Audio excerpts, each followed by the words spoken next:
You are watching Grace Television.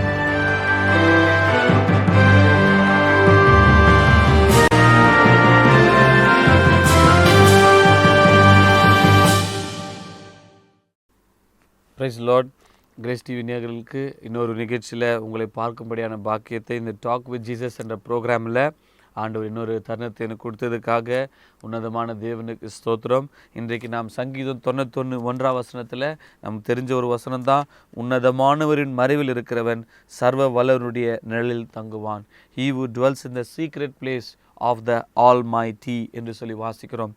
உன்னதமானவரின் மறைவில் இருக்கிறவன் சர்வ வல்லவருடைய நிழலில் தங்குவான். Shadow of the almighty. அந்த மறைவு என்று சொல்லும் போது ஒரு சீக்ரெட் பிளேஸ் அல்லது ஹைடிங் பிளேஸ் என்று சொல்லலாம்.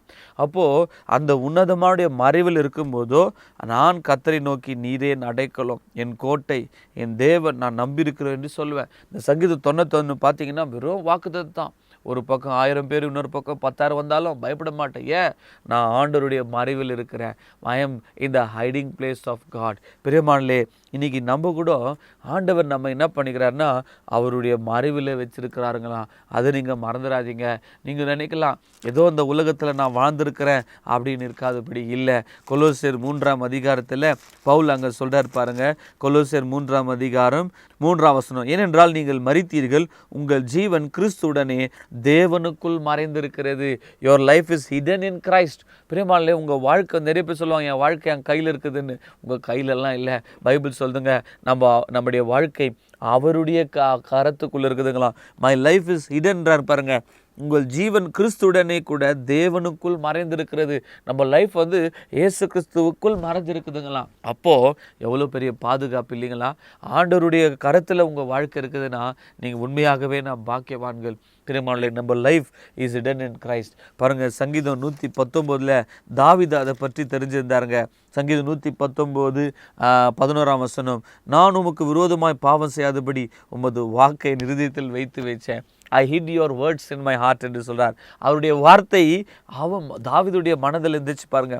அதே சங்கீதம் 119 114ஆம் வசனத்தில் என்ன சொல்கிறார் என்று சொன்னால், என் மறைவிடமும் என் கேடகமும் நீரே. You are my hiding place. பார்த்திங்களா, நமக்கு ஒரு மறைவிடம் யாருன்னா ஆண்டவர் தான். பாருங்கள், ஏதாவது ஒரு ஆபத்து வருதுன்னு யோசிச்சுங்களேன். ரீசெண்டாக இஸ்ரேல் தேசத்தில் இந்த என்ன பண்ணாங்க என்று சொன்னால், இந்த ஆர்மி போயிட்டு ஒரு 4 இஸ்ரேல் ஜனங்களை காப்பாற்றினாங்க. அவங்கள இந்த தீவிரவாதியும் கொண்டு போய் அவங்கள பதுக்கி ஒரு இடத்துல வச்சுருந்தாங்க. அப்போ இந்த ஆர்மி போய் அவங்கள எந்த இடத்துல அவங்கள பதுக்கி வச்சுக்கிறாங்க, எந்த சீக்ரெட் பிளேஸில் அவங்க இருக்கிறாங்கன்னு சொல்லி ஆர்மி போய் அவங்கள காப்பாற்றி கொண்டு வராங்க. அவங்க உள்ள பயத்தில் இருக்கிறாங்க, ஆனால் ஒரு இடத்துல மறைவாக அவங்கள வச்சுட்டு இருக்கிறாங்க. பாருங்கள், அவங்கள போய் அந்த ஆர்மி காப்பாற்றுச்சு. ஆனால் இங்கே ஆண்டவர் சொல்கிறாரு, தாவீது சொல்கிறாரு, நீரே என் மறைவிடம், you are my hiding place. அப்போ என்ன அர்த்தம்? எந்த ஆபத்து வந்தாலும், எந்த இது வந்தாலும் நீங்கள் தான் எனக்கு மறைவிடும். நாங்கள் உங்கள் கையில் நான் மறைஞ்சிருக்கிற ஆண்டவரை. ஸோ ஒரு ஆண்டவருடைய கையில் நான் மறைஞ்சிருப்பது எவ்வளோ பெரிய வாக்கியம். எரேமியா 36:26 கூட நான் வாசிக்கிறேன். 36:26 கடைசி பாகம், ஆனாலும் கர்த்தர் அவர்களை மறைத்தார். எரேமியாவை ராஜா அழிக்கணும், கொலை செய்யணும் அப்படின்னு சொல்லிட்டு ஆட்களை அனுப்பும்போதோ கர்த்தர் அவனை மறைச்சாருங்களாம். பார்த்தீங்களா, கர்த்தர் நம்மளை மறைச்சு வைக்கிறார். கர்த்தர் நம்மளை பாதுகாக்கிறார். நம்முடைய ஆண்டவர் எப்பொழுதுமே நம்மளை உன்னதமானுடைய மறைவில் வச்சு பாதுகாக்கிறார் என்பதை நீங்கள் மறந்துடக்கூடாது. மத்தேயு எழுதின சுவிசேஷம் 6ஆம் அதிகாரத்தில் கூட பாருங்களேன், நமக்குன்னு எப்போவுமே ஒரு சீக்ரெட் பிளேஸ், அது மறைவிடம் இருக்க வேண்டும். ஏன்? தேவனோடு பேசுவதற்காக, ஆண்டவரோடு கம்யூனிகேஷன் பண்ண. மத்தேயு 6 சொல்கிறாருங்க, 6ஆம் வசனம், நீங்கள் ஜெபம் பண்ணும்போது உன் அறை வீட்டுக்குள் பிரவேசித்து உன் கதவை பூட்டி அந்தரங்கத்தில் உன் பிதாவை நோக்கி ஜெபம் பண்ணு. அப்போது அந்தரங்கத்தில் பார்க்குற உன் பிதா வெளியரங்கமாக உனக்கு. நீங்கள் ப்ரேயர் பண்ணும்போது கூட சீக்கிரட்டாக யாருக்கு தெரியாத உங்கள் ரூமில் நீங்கள் அழுது ஜெபம் பண்ணலாம், ஆண்டவர்கிட்ட கம்யூன் பண்ணலாம். ஆண்டவர்கிட்ட பேசும்போதோ அந்த அந்தரங்கத்தில் பார்க்குற பிதா வெளியரங்கமாக உனக்கு பலரீஷல் ரிவார்ட் யூ ஓப்பன்லி. பிரியமானவர்களே, இன்றைக்கி உங்கள் வாழ்க்கை அவருடைய மறைவிடத்தில் இருக்குதா? பைபிள் சொல்லுங்க, அவருடைய பிள்ளைகளை ஆண்டவர் என்ன பண்ணுறாராம்?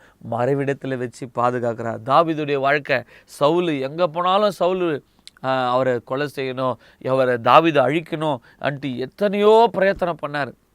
ஆனால் தாவீது சொல்கிறாரு, நீரே என் மறைவிடும், நீங்கள் தான் ஆண்டவரே என்னை ஒழிச்சு வச்சு, நீங்கள் தான் என்னை பத்திரமாக பாதுகாக்கிறீங்க, நீங்கள் தான் என்னுடைய சீக்ரெட் பிளேஸ் என்று சொல்லி தாவீது எவ்வளோ தைரியமாக சொன்னார் பார்த்தீங்களா? பிரியமானே, இன்னைக்கு உங்கள் வாழ்க்கை கிறிஸ்துவுக்குள் மறைஞ்சிருக்கிறது. உன்னதமான தேவனுடைய பாதுகாப்பில் ஆண்டவர் உங்களை வச்சிருக்கிறார் என்பதை நீங்கள் மறக்கவே கூடாதுங்க.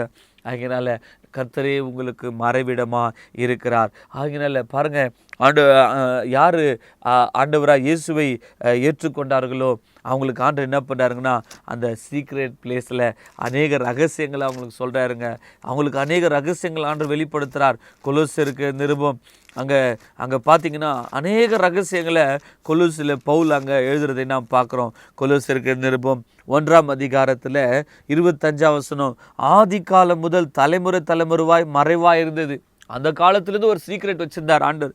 என்ன அது? இப்போது அவருடைய பரிசுத்தவான்களுக்கு வெளிப்பட்ட ரகசியம்.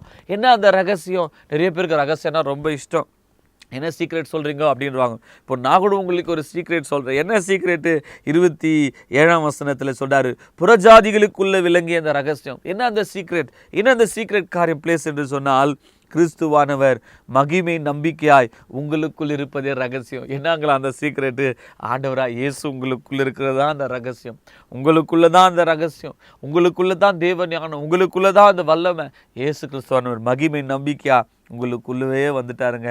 மகிமையின் ஐஸ்வர்யம் என்னதென்று தேவன் நம்முடைய பரிசுத்தவான்கள் தெரியப்படுத்த சித்தம் பண்ணார். கிறிஸ்துவானவர் மகிமை நம்பிக்கையாய் உங்களுக்குள் இருப்பதே அந்த ரகசியம். பிரியமானே, the secret is Christ in you, the hope of glory. இப்போ இயேசுவானவர் எங்கே இருக்கிறார்னா உங்களுக்குள்ளவே வந்துட்டாருங்க. ஆகினால உங்களுக்குள்ளே வந்த தேவன் அவர் என்ன விரும்புகிறார்? நீ என்னோட பேசு, என்னோட டைம் ஸ்பெண்ட். உன் வாழ்க்கை எனக்குள் மறைஞ்சிருக்குது, அதனால் நீ கவலைப்படாத. பாருங்கள், மோசேனுடைய வாழ்க்கை பார்த்தீங்கன்னா, மோசே பிறக்கும் போதே பயங்கரம் அவங்க தாய் ஒழிச்சு வச்சிட்டாங்களாம். ஏன்? மோசே பிறந்த காலத்தில் பயங்கரமான சட்டம், ஆண் பிள்ளைகளெல்லாம் சாகடிக்கணும். அப்போது மோசையை மறைச்சி வச்சிட்டாங்க. அதே மாதிரி மோசையை 3 மாதம் ஆனோடனே அந்த தாய் என்ன பண்ணாங்க, இதுக்கு மேலே குழந்தைய கண்டுபிடிச்சிருவாங்க, ராஜா வெட்டி போட்டுருவான்னு ஒரு படகுல ஒழிச்சு வச்சு அந்த குழந்தைய அனுப்புகிறாங்க. மோசையுடைய வாழ்க்கையவே மறைவு தான். பிறகு பார்த்தீங்கன்னா இன்னும் கொஞ்சம் தூரம் போனோடனே அந்த பார்வனுடைய குமார்த்தி எடுத்து அந்த குழந்தைய வளர்க்குறா. எங்கே வளர்க்குறா? ராஜா அரண்மனையிலே வளர்க்குறா. அங்கே மோசே 40 வருஷமாக ரகசியமாக வளர்றாரு, ராஜாவுக்கே தெரியல. கடைசியில் பார்த்தீங்கன்னா மோசே 40 வருஷத்துக்கு பிறகு ஒரு பிரின்ஸாக மாறாரு. பிறகு வனாந்திரத்தில் 40 வருஷம் இருக்கிறாரு. கடைசியில் ஆண்டவர் அவரை சந்தித்த உடனே ஆண்டவர் ஒரு ஊழியக்காரனாக மாறிட்டாருங்க. பிரியமானே, இன்றைக்கி உங்கள் வாழ்க்கை கூட பாருங்கள், மோசை பற்றி பைபிள் சொல்லுது, மோசை மரித்த இடம் கூட தெரியாதான், ஆண்டவரே அவர் அடக்கம் செய்து அவருடைய மறைவிடையில் வச்சுட்டாருங்க. பிரியமானே, இன்றைக்கி உங்கள் வாழ்க்கை கூட எப்படி நீங்கள் மறந்துடக்கூடாது. பாருங்கள், மோசனுடைய வாழ்க்கை அந்த ரகசியத்திலே, அந்த சீக்ரெட் பிளேஸ்லே ஆண்டவர் என்ன பண்ணுறாருங்களா, மறைச்சி வச்சிட்டாருங்களே. யாருக்குமே தெரியாது. மோசே மரித்த இடம் யாருக்குமே தெரியாது.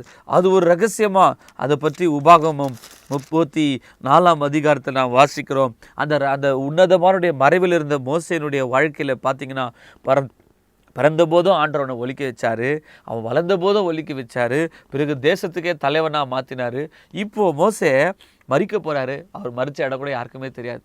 ஆனால் உபாகம் 34ஆம் அதிகாரத்தில் நீங்கள் பார்த்தீங்கன்னா 7ஆம் வசனம், மோசே மரிக்கும்போது 120 வயதானான், அவன் கண் இருளடையவில்லை, அவன் பலன் குறையவும் இல்லை. பார்த்தீங்களா, 120 வயசில் மோசே அந்த உன்னதமானுடைய மறைவில் 40 நாள் சீனா மலை மேலே மோசே ஆண்டு ஒலிக்க வச்சு அந்த வசனத்தை கொடுக்குறாருங்க. மோசேனுடைய வாழ்க்கை சீனாய் மலை 40 நாள் சாப்பாடு சாப்பிடல, தண்ணி குடிக்கல. ஆனால் உன்னதமானுடைய மறைவில் அவன் வாழ்க்கை இருந்துச்சுங்க. ஆண்டவர் அவனை பாதுகாத்தார். ஆனால் பைபிள் சொல்லுது 120 வயசில் கூட மோசே கண்ணு மங்கள் அடையலையாம், பலன் குறையவில்லையா. இப்போ 40-50 வயசுலேயே வயசாயிடுச்சுன்றாங்க. ஆனால் மோசே 120 வயசில் கூட பலன் குறையவில்லை.